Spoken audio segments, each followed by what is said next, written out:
ينافسون على منتخب جيد في المستقبل يعني. طيب المنتخب هذا اخذ اسيا، يعني ليه انت مو بالمنتخب اللي اخذ اسيا؟ رايك انه هذا المنتخب غير جيد ام لديك ملاحظات اخرى ايضا على المنتخب اللي يحصل على بطوله لا اسيا؟ لا لا لا، انا اللاعبين ما عندي اي مشكله عليهم. شوف كل هذا الجيل يعني اللي اجى من 2000 تقريبا لحد ما اخذ بطوله اسيا. يعني هذا الجيل يعني نموذج جيل ذهبي بالنسبه للكره العراقيه، بس نعم. انت عندك فتره لاعبين يضبط مستواهم كل منتخبات العالم.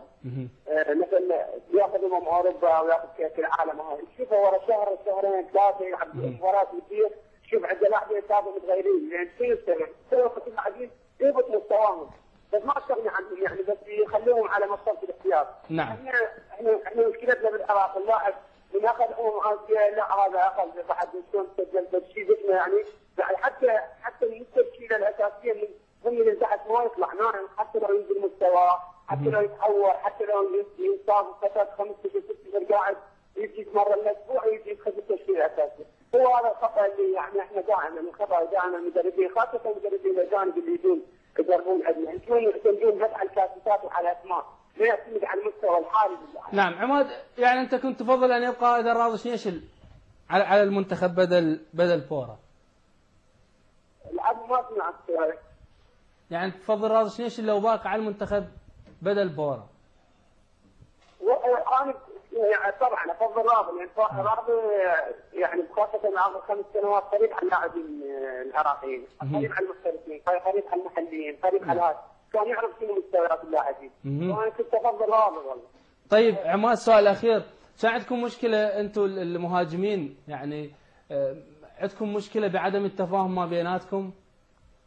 لا بالعكس، انا ما عندنا اي مشكله، بس انت لما تجي تحاسب المهاجمين، انت شوف العراق بهاي البطوله كم مره هجم على المرمى، يعني كم مره بينا لعب اسلوب لعب هجومي على مرمى الخصم.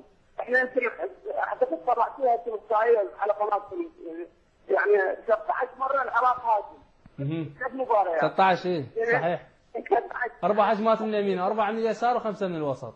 صحيح. يعني من ضمنها الشوط من خارج السدة، ومن ضمنها لا. احنا مباراتنا مع البرتغال في عندنا الشوط الاول هاجمين تقريبا 20 هجمه على المرمى. اذا كوقت يعني بال 2004 انت كل مباراه كل بطوله تختلف. عماد اشكرك انا. صحيح انا قلت لك، بس لا اقول لك احصائيات اذا انت تريد، حتى مبارياتنا حتى اخر مباريات اللي كاس العالم هذا، شوف احصائيات الفريق كم مره هاجم. لان احنا الطريقه اللي لعبنا فيها اعتقد 8 مفصولين عن الفريق، 2 مهاجمين و8 مفصولين، يعني حتى ما يحضرون خط الوسط بالحاسم يعني. نعم. عماد محمد مهاجم منتخبنا الوطني اللاعب الدولي، شكرا جزيلا لانضمامك الينا، اشكرا على هذا الصراحه والجرأه بالطرح. اختلف شويه عن رايكم، يعني بورا خدم نفسه اكثر من المنتخب لانه طلع من البطوله مرمى هدف واحد وخسر خساره واحده، بالتالي تحسب له. شوف طه، اكو امور لازم الانسان يعني يتكلم بيها بصراحه. نعم. يعني خليني اتكلم عن نفسي انا. انا بالبدايه من جيت وشفت التمرين كابتن راضي، تمرين يعني صباح ومساء، احداث صباحيه ومسائيه، كان تمرين جيد جدا، تمرين يعني قمه نقول.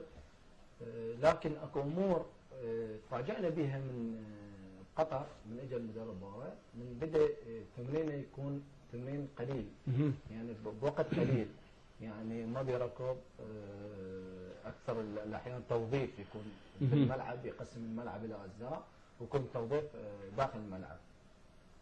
نحن تفاجئنا بهذا الشيء، نحن اللاعب العراقي يحب تمرين، دائما يحب يتمرن، يحب تمرين او متعلم على، خاصه يعني اذا اكو بطوله قريبه، فمتعودين على هذا الشيء.